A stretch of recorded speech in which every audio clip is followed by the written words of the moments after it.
Ramazani dhe gruaja muslimane.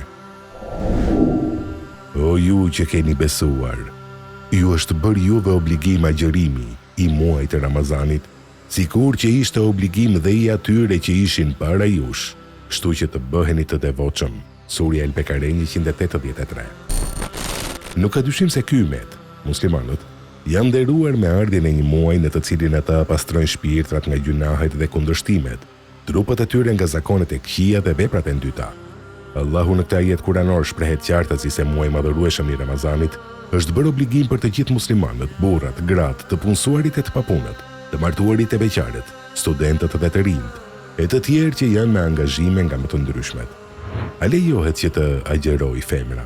Është një pyetje që në fakt në një shikim të thjeshtë tregon ignorancë, por që për pjesën e njerëzve që i përkasin kategorisë e ignorantëve dhe që nuk njohin fenë e Allahut, duhet kemi një përgjigje. Allahu e ka bërë farz për muslimanin edhe për gruan muslimane agjerimin e muajit begat të Ramazanit, ashtu siç e cekëm në fillim me ajetin e sures Bekare. Është e vërtetë që femrës nuk i lejohet agjerimi i Ramazanit në disa raste, por kjo nuk duhet merret si justifikim para Allahut.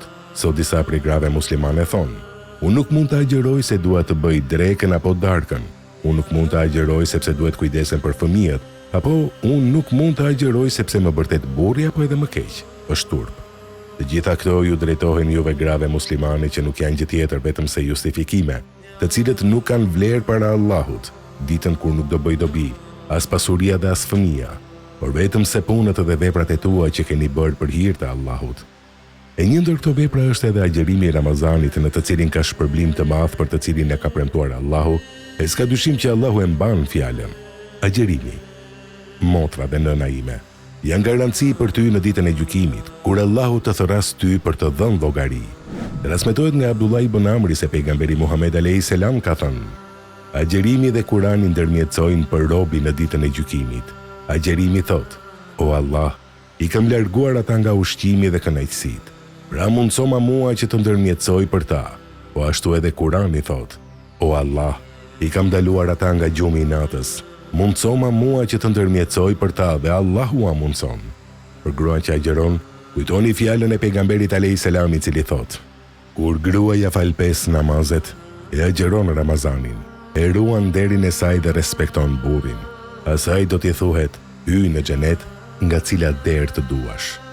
As profeti a.s. nuk e ka ndarë për femrën muajin e Ramazanit nga namazi, apo obligimet të tjera, madje ka premtuar xhenet në rast se ndjek këshillën e profetit a.s. Allahu ka premtuar kështu xhenet nëpërmjet muajit mëshirës. E si të mos ndodh një gjë e tillë kur agjerimi është sikur e ka cilësuar Allahu në fjalët që transmeton prej tij dërguari Muhamedi a.s.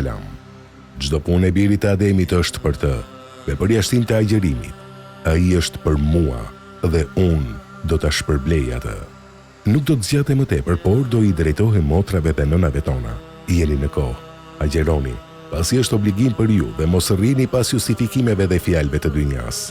Profeti, paqja dhe bekimi i Allahut qofshin mbi të, ka thënë: kush e agjeron muajin e Ramazanit me bindje dhe besim në fenë islame, do t'i falen gjunahet e mëparshme. I dërguari i Allahut ka thënë: më erdhi Xhibrili e më tha: o Muhammed, kush del nga Ramazani dhe nuk i janë falur gjunahet, do të hyjë në zjarr. Atëherë Allahu e largoft këtë njeri. Thuaj amin. Dhe unë thash amin.